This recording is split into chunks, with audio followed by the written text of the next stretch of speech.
انس بن مالک رضی اللہ تعالیٰ عنہ روایت کرتے ہیں، سیدنا فاروق اعظم رضی اللہ تعالیٰ عنہ تلوار لے کے گھر سے نکلے۔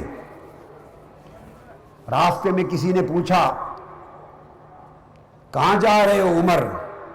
وہ کہتے ہیں ارید ان اقتل محمدن، میرا ارادہ ہے کہ میں محمد صلی اللہ علیہ وسلم کو جا کے قتل کر دوں، چونکہ لوگ ہمارے آبائی دین کو چھوڑ کر اس کی ملت اور اس کے دین میں داخل ہو رہے ہیں، ہمارا دین مٹ رہا ہے۔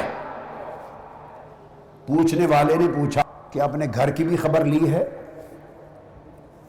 تمہاری بہن اور بہنوئی بھی اس محمد کے دین میں داخل ہو چکے ہیں صلی اللہ علیہ وآلہ وسلم۔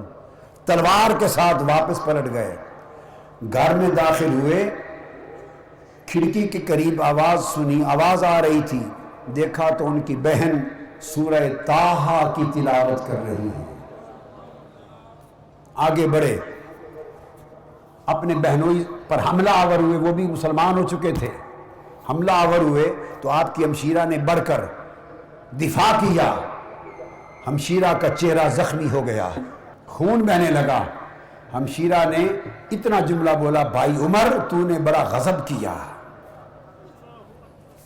اس جملے نے دل کی کایا بدل دی، اور پوچھا یہ کیا پڑھ رہے تھے؟ مجھے بھی دو میں پڑھوں۔ انہوں نے کہا نہیں، تمہارا جسم پاک نہیں ہے، غسل کرو، وضو کرو۔ پھر تھماتی ہیں قرآن کے اوراق، غسل کیا، وضو کیا، اس کے بعد سورہ طٰہٰ پڑھی۔ جب اس آیت کریمہ پر پہنچے، اننی انا اللہ لا الہ الا انا فاعبدنی واقم الصلاۃ لذکری، جب اس آیت کریمہ پر پہنچے تو دل کی کایا پلٹ گئی، ارادہ بدل گیا، توبہ نے جنم لے لیا۔ تو کہنے لگے اپنی ہمشیرہ کو اور بہنوئی کو، مجھے بھی محمد کے پاس لے چلو۔ یہ ایک روایت ہے جو انس بن مالک رضی اللہ تعالیٰ عنہ سے مروی اور زیادہ معتبر اور مستند روایت ہے، ان کے ساتھ گئے۔ اور دوسری روایت ہے کہ وہ ڈائریکٹ آقا کی بارگاہ میں تلوار کے ساتھ چلے گئے۔ کسی صحابی نے دیکھا تو آقا علیہ السلام کو اطلاع کی، یا رسول اللہ عمر تلوار لے کے آ رہا ہے۔ فرمایا دیکھتے ہیں ارادہ کیا ہے، چونکہ میں نے جو رب سے مانگا تھا کہ عمر ابن الخطاب یا عمر ابن شام، دو میں سے ایک عمر دے دے مولا۔ عمر داخل ہو گئے، تلوار ہاتھ میں ہے۔ آقا نے پوچھا عمر کس ارادے سے آئے ہو؟ بس نگاہ جو چہرے مصطفیٰ پہ پڑی، سوال کا جواب دینے کی سکت نہ رہی، تلوار ہاتھ سے گر گئی، تلوار ہاتھ سے گر گئی۔ عرض کیا آقا آیا تو کسی اور ارادے سے تھا، آیا شکار کرنے تھا، لیکن چہرے نے خود شکار کر دیا ہے۔ تائب ہو کر قدموں پہ گر پڑے، حضور نے کلمہ پڑھا لیا۔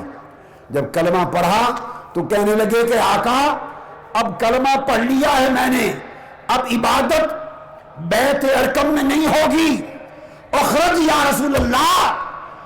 اب عمر قربانی دینا چاہتا ہے، اب نکلیے سینے کعبہ میں اور برسرعام اللہ کی توحید کا نعرہ بلند کیجئے۔ نتیجہ کیا ہوا؟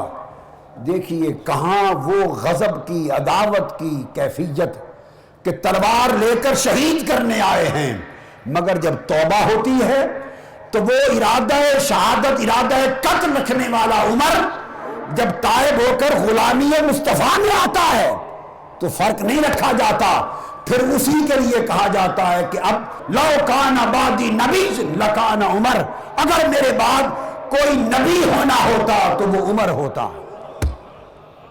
اور پھر فرمایا جاتا ہے الشیطان یفر من ظل عمر، شیطان عمر کے سائے سے بھاگتا ہے۔ پھر فرمایا جاتا ہے الحق ینطق علی لسان عمر، رب بھی عمر کی زبان پر بولتا ہے۔ کہاں وہ زندگی ہے، کہاں یہ مرتبہ ہے، اور درمیان میں پل کیا ہے؟ وہ توبہ کی پل عبور کی ہے۔